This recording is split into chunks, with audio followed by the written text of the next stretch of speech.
Welcome to the Exodus and Beyond. I'm your host, author R.J. von-Bruening. In this video series, we'll be exploring the Exodus from an esoteric understanding as explored in my book, The Exodus and Beyond, Book 2 of Unlocking the Dream Vision. In this video, we'll keep exploring the mystery of the gods, Part 3. If you enjoyed this video, please don't forget to hit the like button below and subscribe for future videos.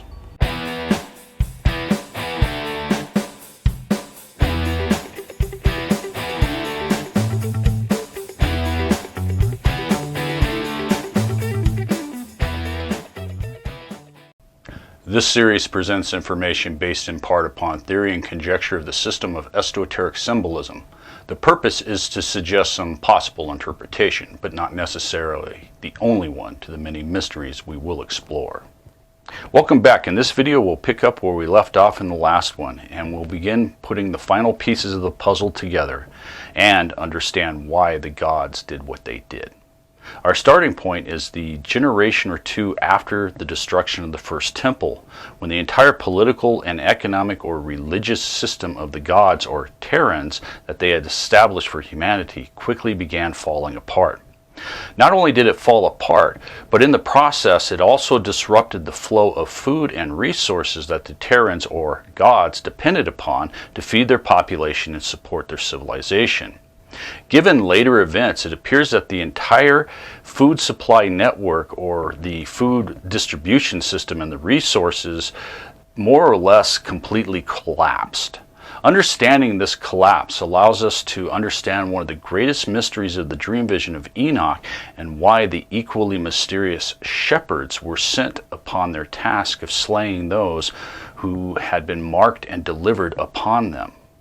It will also help answer the greatest mystery of why the Lord God remained unmoved and even rejoiced when his people were being devoured. He remained unmoved, though he saw it, and rejoiced that they were devoured and swallowed and robbed, and left them to be devoured in the hands of all the beasts. And he called 70 shepherds and cast those sheep to them, that they might pasture them. And he spake to the shepherds and their companions, "Let each individual of you pasture the sheep henceforward, and everything I shall command you that ye do, and I will deliver them over unto you duly numbered, and tell you which of them are to be destroyed, and then destroy thee." And he gave over unto them those sheep. Book of Enoch, chapter 89, verses 58 through 60. With our new understanding that their entire supply line of food and other resources from Earth had more or less collapsed, we can quickly realize that the Terrans, or gods' entire political and economic situation would have been radically changed in an incredibly short amount of time. We can now also understand that there were two primary reasons why the mysterious shepherds were sent. The first was to help reestablish some form of direct control over humanity, to help reestablish a food and resource supply line again, to help supply their civilization. And the second was to begin removing the humans that were following this new human-centered monotheistic religion known as Zoroastrianism, and corrupting the other people. There is also a possible third reason that does not become apparent until the next set of verses within the dream vision of Enoch. This third reason also appears to be directly related to the quickening food crisis that the Terrans had found themselves in. Within the dream vision, we learn that the next set of events to unfold was that the shepherds, with the aid of numerous other humans or beasts, began to eat and devour the greater part of those sheep. We're also told that the shepherds began to eat and destroy many more than they were commanded to, which, considering the worsening food crisis, these references of the sheep being devoured take on an entirely new meaning, and could be referring to literally eating these sheep or people after they were killed. "And I saw until those shepherds pastured in their season, and they began to slay and to destroy more than they were bidden. And they delivered those sheep into the hand of the lions, and the lions and tigers ate and devoured the greater part of those sheep, and the wild boars ate along with them, and they burnt that tower and demolished that house." Book of Enoch, chapter 89, verses 64 to 66. This idea may at first seem rather gruesome, but when we consider that historically, at about the same time, we see the development of a highly detailed mythologies of a multi-leveled underworld that's very hell-like. Within these mythologies, we discover that the underworld that sounds very eerily like a modern-day industrial slaughterhouse that is processing animals for their meat, or in this case, humanity. If we take a few moments and return to the underworld's mythology while keeping in mind that an acute food shortage was developing for the Terrans or gods, we will discover that these ancient myths of the underworld will take on an entirely new and sinister meaning that may be more frightening than traditionally believed. Because within these ancient myths, legends, and folklore of the dreaded underworld, they all describe what appears to be the same physical place with the same horrible things happening to those wretched damned souls that were unlucky enough to be taken to this place. All the ancient myths of the underworld begin with the same description of a large cave-like entrance that takes the damned souls through a long, dark passageway that leads deep underground into the very bowels of the earth. In the Mesoamerican mythology, this journey could take up to 4 days. In some Eastern traditions, this was a journey that could last months. And in a few largely forgotten traditions, the journey could actually take years. However, in all the versions of the story, sooner or later, these damned individuals would come to a large cavern with a river they must cross. To the ancient Greeks and Romans, this was the river Styx that the dreaded ferryman Charon, who demanded payment of a gold coin to transport the unlucky soul to the other side. Within Mesopotamian tradition and other Eastern traditions, they have the exact same story of some type of ferryman that must take the damned soul across this river of the dead. In some Eastern traditions, there was a great bridge that the damned soul must cross, while still in others, the unfortunate souls were picked up by the spirits of the dead ancestors that had suffered the same fate as them. In all myths, there is always the same frightful river of the dead that the damned had to cross in some manner. After crossing this river of the dead, the damned soul would then approach the underworld's mighty gates, which were always protected by some fearsome guardian beast that kept the damned souls from escaping. Again, within Greek and Roman mythology, this is Cerberus, the hound of Hades, or the dog of hell. He was a fearsome three-headed dog that guarded the great gates of the underworld to prevent the dead from leaving. To the Egyptians, this great beast was a lion who had 2 torsos merged into one with their heads looking away from one another. In Norse mythology, there was a great wolf that was blood-stained that guarded the gates of hell. The great beast was also associated with Ragnarok, the end of the world. As with the river of the dead, there is always the same description of some fearsome guardian that kept the damned souls confined behind the gates of the underworld, preventing their escape. After passing this guardian, the unfortunate soul would then pass through the mighty gates that led deeper into the underworld, and then finally to the point of no return. Once they had passed the guardian through the gates of the underworld, the damned souls would normally come to a large central area where they would be judged. Depending upon the tradition, this type of judgment was done by any number of gods, lords, or kings or queens of the underworld. This judgment would decide on what part of the underworld the damned soul would be sent to for their punishment that fit their transgressions or sin. This is the next point where all the ancient traditions of the underworld fully agree upon that there were a number of different levels to the underworld.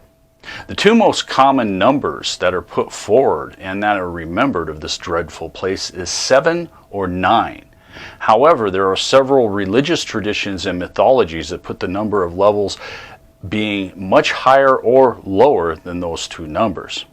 For example, within Buddhist belief, there are up to 18 different levels, while in ancient Chinese belief and folk tradition, there is believed to be 10 fearsome courts of hell.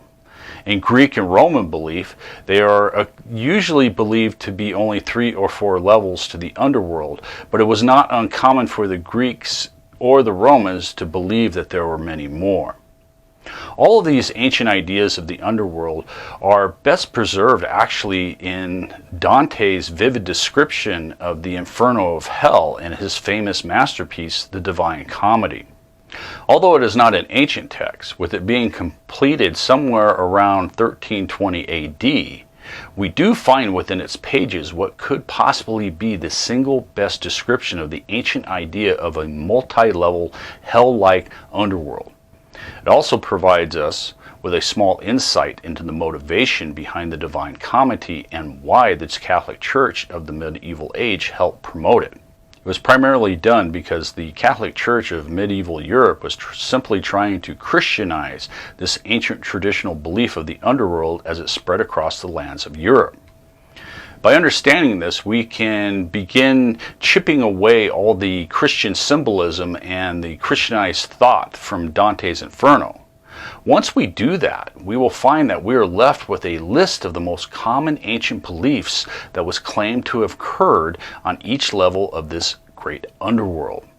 Once we have stripped away all this Christian symbolism from Dante's Inferno, we are left with a multi-level underworld that is composed of 9 primary levels with 15 sub-levels, making a total of 24 levels of the underworld, as we will see here.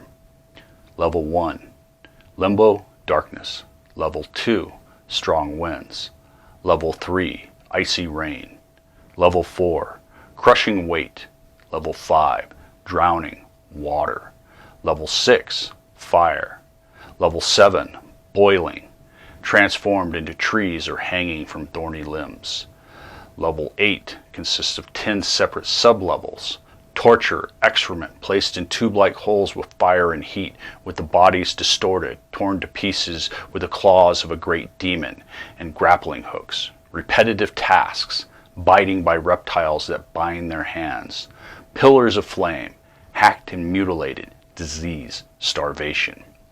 Level 9 consists of 5 sub-levels, all related to ice or freezing, with the center being the realm of Satan that ruled over all the other levels of hell. Not only are we left with an incredibly detailed description of the underworld, it also incorporates enough information that allows us to begin understanding that almost all the ancient beliefs and mythologies about the underworld are speaking about these individual levels and sub-levels of this multi-level underworld. For example, within Chinese folklore, where it speaks of 10 courts of hell, that appears to be speaking of the 10 sub-levels that we just saw in level 8 of hell found in Dante's description. Within Buddhist belief, the underworld has up to 18 levels, which could be a combination of the last 3 levels of Dante's Inferno. It also appears to have been very common for the first 7 levels to be combined into just 1 or 2 levels. In comparison, the only noticeable difference that is in Dante's idea, the lowest levels of the underworld were icy, cold, freezing, and with endless ice, and not the fiery hell of the damned that is traditionally believed within modern Western Christian thought. This is because the medieval Christian believed that hell was a cold, frozen place because it was a place that was as far as one could get from the light and love of God. If we take this information and combine it with our esoteric knowledge of the symbolism and the secret story of creation that it holds, we can begin understanding several of the mysteries surrounding the underworld that helps bring this realm out of mythology and into the real world. Our first step is the realization that the underworld is just like the mighty heaven was thousands of years ago, that it was an actual physical place that a mere mortal could go to and return from. Not only was it a real physical place in all the mythologies, it was a place where only the evilest and most destructive elements of human society were sent to be punished for their sins and their transgressions against the gods. Typically, this event would occur once the individual had been exiled or banished from their community for crimes, sins, or transgressions. Once the individual had been banished from the community, the rest of the community would view them as if they had undergone an actual physical death. Once the exiled or banished individual had left their community, they would then be picked up and taken to the entrance of the underworld by one of the many underworld gods or one of their many servants. Unfortunately, we do not know where this physical entrance of the underworld was located. Based on mythology and folklore, there could have been numerous entrances across the world that all led to the same underworld. This would explain why it appears to have taken different people from different parts of the world longer to reach the underworld than others did. But unfortunately, the actual location of this terrible place appears to have been truly lost to history, or if it has been found, it has never been disclosed to the public in any manner. According to numerous ancient myths, sometimes an individual would be lucky enough to escape from the underworld, or be led out or aided by some powerful god that took pity upon them from time to time. Once they had escaped this hell, they would then tell the stories of the unimaginable horrors which happened there, and thereby becoming the basis of the numerous stories of the underworld that we have today. With us being able to understand that this ancient place of horrors, remembered as the underworld, ruled over by a terrible lords of death, was a real physical place, we can begin understanding that some of the activities that were said to have occurred there could be true in some fashion. If we take a closer examination of the ancient myths of the underworld, we will discover that there are two different but equally gruesome activities that were occurring within this multi-level chamber of horrors. The first appears to be some type of physical or possibly genetic experimentation that was being performed upon unfortunate human victims. Within the mythologies, there are numerous accounts that sound more horrific than any human experimentation that the Nazi regime performed during World War II. It does not take much imagination that the almost unspeakable horrors of human medical experimentation that occurred during World War II would be viewed in much the same manner as we read in the ancient mythologies of the underworld. Within many of the mythologies, we see the same horrific elements that seem eerily like these horrors of human medical experimentation. The myths tell stories of the damned soul being subjected to freezing or high temperatures, and others their bodies appear to be injected with strange substances or having items surgically implanted within them. It is possibly even more horrifying because many of the myths imply that much of this was done by some type of automation and the victims were very much still alive and conscious while it was occurring. The mythologies also are filled with incredible imagery and striking icons of individuals being physically transformed into hideous monsters that possess the elements of both humans and the animals they were transformed into. When placed into a modern context, these nightmarish stories indicate that some form of real-time genetic engineering may have been undertaken in this hellish place. Additionally, there are numerous other stories of the underworld that are filled with stories of people having to perform the same repetitive task over and over again, or being subjected to the same horrific treatment in an endless cycle. This also supports the conclusion that the same type of frightful medical or even possible genetic experimentation was being undertaken in this place of unspeakable suffering. With our new understanding that the Terrans, or gods, were having a critical food crisis that was putting massive strain on all levels of their society, we can now begin to speculate with some confidence that these ancient stories could be related to human experimentation being done by the Terrans in order to try to regain control over their human workforce. Although this might seem incredibly horrific to us, we have seen time and time and again that these Terrans, or gods, normally had little or no moral problem with genetically engineering our ancestors to keep them as a slave race to fulfill their needs. Not only did they clearly not have any problem with using our ancestors as a slave race, they also encouraged them to view and worship them as gods. And we've also seen with the Terrans or God that they viewed our ancestors and ourselves as little more than cattle and apparently treated us as such.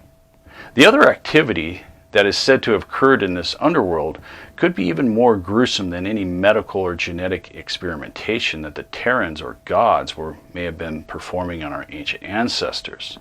This horror appears to have been the fact that they used our Cro-Magnon man ancestors as a food source. Although this might seem a rather gruesome or repugnant subject, it is one of the oldest ideas that is associated with this multi-level underworld of the classical age. There are numerous mythologies and folklore that speak of the many creatures and monsters of the underworld that ate the damned souls as food.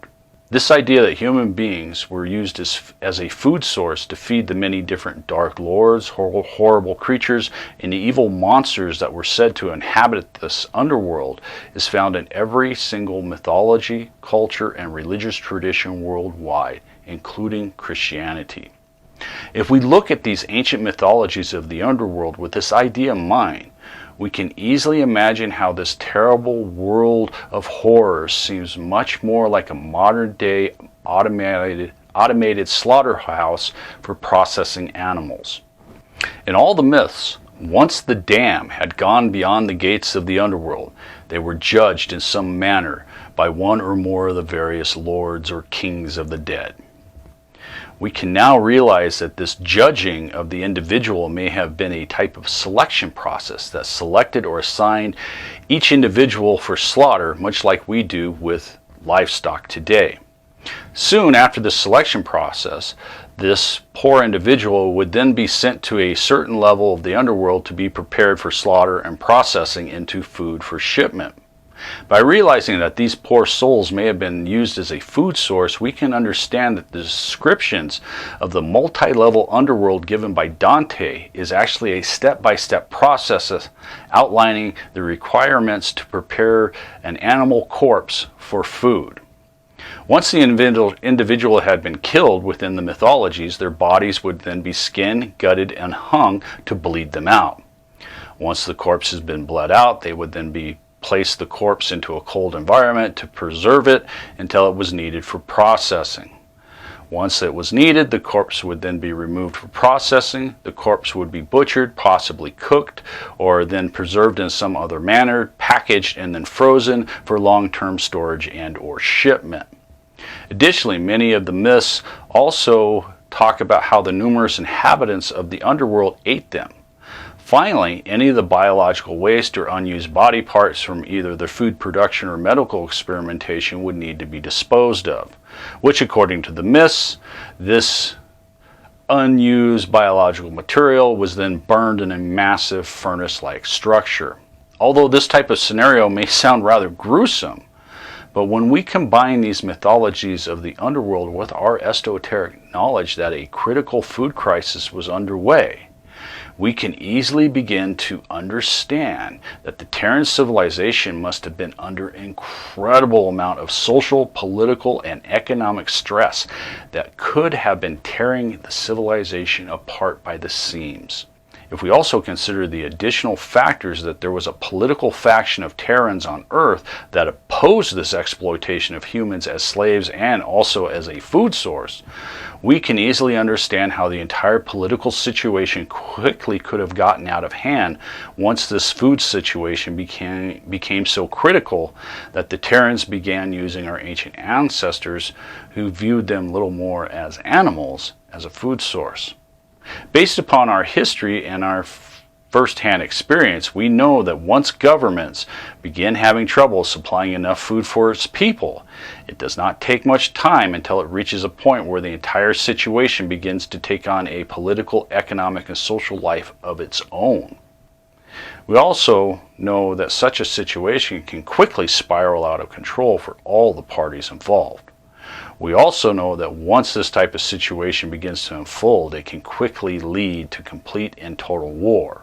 A war that can just as easily reach a point of no return that eventually destroys everything.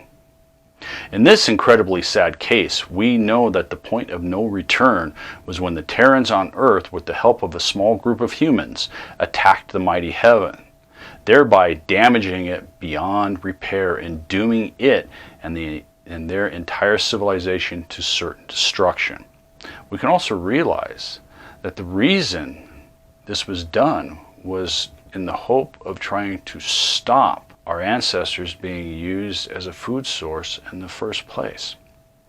This then allows us to begin understanding the chain of events that led this ancient civilization that had ruled over Earth and then their human slaves as if they were the gods themselves to destroying itself so long ago.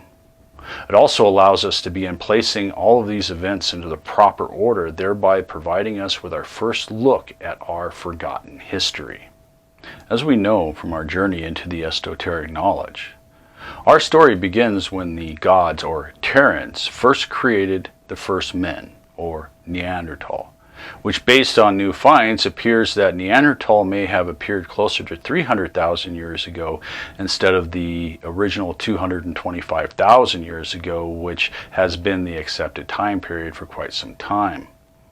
This would also mean that the horrible story of the first men experiencing a great slavery may have gone on for almost 100,000 years longer than I had originally presented.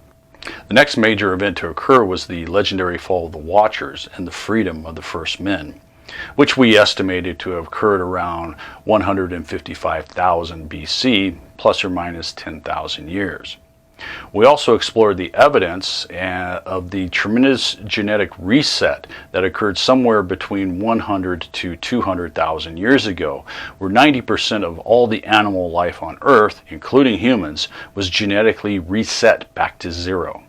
We also discovered that the creation of the world that is recorded in the book Genesis is most likely speaking of this mysterious genetic reset. The next significant event to occur was the reconquest of Earth by the Terran government and the conquering of the fallen Watchers, an event that eventually resulted in the Great Flood and the destruction of the world the fallen Watchers had created, approximately around 72,000 BC, give or take 5,000 years. As we've touched upon during our journey, this time of the fallen Watchers and the Lord of Light came to an end once the Terrans had reestablished control over Earth and the heaven. It appears that the great Lord of Light was replaced entirely, with the mighty heaven taking its place among our Neanderthal ancestors. As we learn, once the Terrans had defeated the fallen Watchers with the help of allies on Earth, they reestablished a new supreme god. This political change was recorded within the ancient mythology as the first great war in heaven and the overthrow of the first gods. To the Greeks, this is when the Titan Cronus overthrew his father Uranus, the father heaven, with the help of the Earth Mother. Within the ancient mythology, this political change among the gods, we get a small glimpse of the fundamental disagreement among the different factions of the Terrans. And just as we see later with the overthrow of Cronus by Zeus, the overthrow of Uranus by Cronus was because of the way Uranus was treating their children with the Earth Mother, or the Titans. By realizing that Titans were great earth-moving and mining machines, we can begin understanding that there was some type of political, economic, and labor disagreement about using these great machines and how to exploit humans to supply the food and other resources they need for their civilization. With it being rather apparent that one side wanted to continue using the great machines, while in contrast the other wanted to use our ancient ancestors. Within the mythologies, it is implied that some type of agreement was reached between the parties after the Great Flood. It is made clear that the great machines or titans would still be in use and that our ancient Neanderthal ancestors would also be exploited, but just not at the same level as before the fall of the Watchers. The primary reason for this agreement appears to be the simple fact that Neanderthal population was almost wiped out by this reconquest of Earth in the Great Flood. This exploitation and slavery of our Neanderthal ancestors after the Great Flood appears to have been more humane during this time. According to the mythology, this time is remembered as a great golden age where everybody, including the gods, knew their place in the grand order of creation. It was a time of simple and straightforward religious belief for the Neanderthal that was primarily focused on the worship of the Earth Mother and the Great Sky Father being of lesser importance, built around the symbolism of the bull or first men. The next significant development was the creation of Cro-Magnon man and the mysterious hairy man of legend. This event occurs roughly around 39,000 BC, with it resulting in a short war that is remembered in the Bible as the destruction of the city of the plains, known as Sodom and Gomorrah. This short war is also recorded by the first radioactive spike we explored on our journey through the dream vision of Enoch. Although the information is vague, but once again, we clearly see that the Terrans were broken into at least two separate political groups or factions with an unknown number of other special interest groups. It appears rather apparent that the Terran government wanted to exploit or use our ancient ancestors as slaves. While in comparison, the Terrans that were situated on Earth and remembered as the Earth Mother had some type of moral or ethical problem with this exploitation and slavery of our ancestors, with numerous economic, political, and other factors contributing towards their opposition. This allows us to speculate with some confidence that one of the primary political drivers in their society was this basic economic argument about using our ancient ancestors as slaves instead of using their technology and machinery to supply the food and resources they need. If we also consider that the Terrans are much like ourselves and we are very closely related with similar types of thinking and behavior, then we can understand that these massive machines, the great titans, must have been incredibly costly to operate, and that from an economic point of view, it was just not sustainable.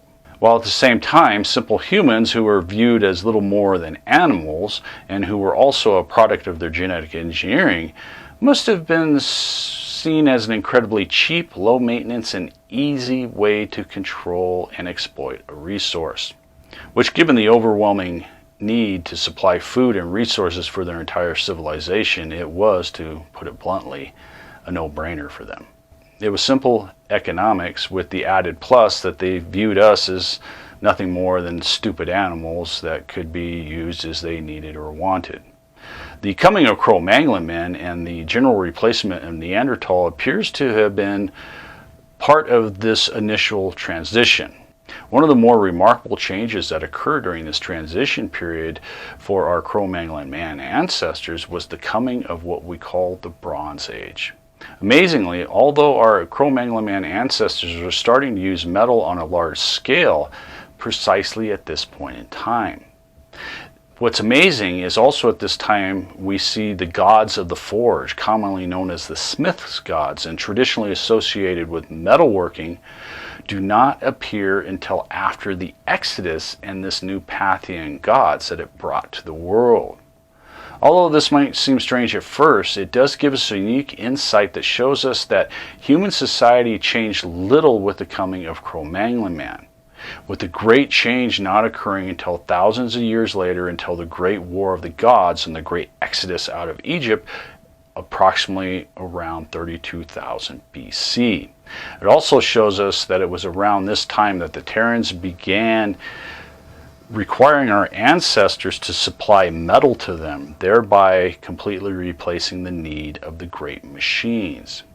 As we have learned throughout our journey into the great exodus out of Egypt by the Israelites, it was a much more complex and vital event than most have ever suspected before. It was essentially a complete and total takeover of the operations on Earth that replaced the Terrans' massive machinery and the labor needed to maintain it with a human labor force. Not only did the Terrans once again use humanity on a grand scale as they had done with the first men, but they also induced a new worldwide rigid religious, social, economic, and political system to control their new human workforce. This massive worldwide undertaking is remembered as the Great Exodus out of Egypt by the tribes of Israel under Moses and Aaron's leadership, and then through a later second phase of a journey through the world under the leadership of the legendary divine twin brothers. This understanding once again allows us to answer the great mystery of why all the different ancient cultures worldwide all have the same architecture style, gods, iconography, mythology, and the same polytheistic religious belief system built around the complete devotion and sacrifice to the gods. It was simply because every single Bronze Age culture and civilization was either taken over or completely wiped out by the second phase of the Exodus under the leadership of the divine twin brothers. It was the establishment of a new worldwide system of exploitation and slavery that led humanity into a great dark age. A time of religion that was ruled over by an elite class that were the descendants of those men whom God had appointed to their places of power and given their right to rule by the divine twin brothers during their great trek around the world. This great dark age lasted until the destruction of the first temple, which resulted from the corruption of the original polytheistic religion by the followers of the radically violent sect of monotheistic religion centered around the belief known as Zoroastrianism. Although it is challenging to place dates on these ancient events, we do know that the events surrounding Enoch being taken away from the generations of the earth and the destruction of the first temple occurred somewhere around 14,450 BC.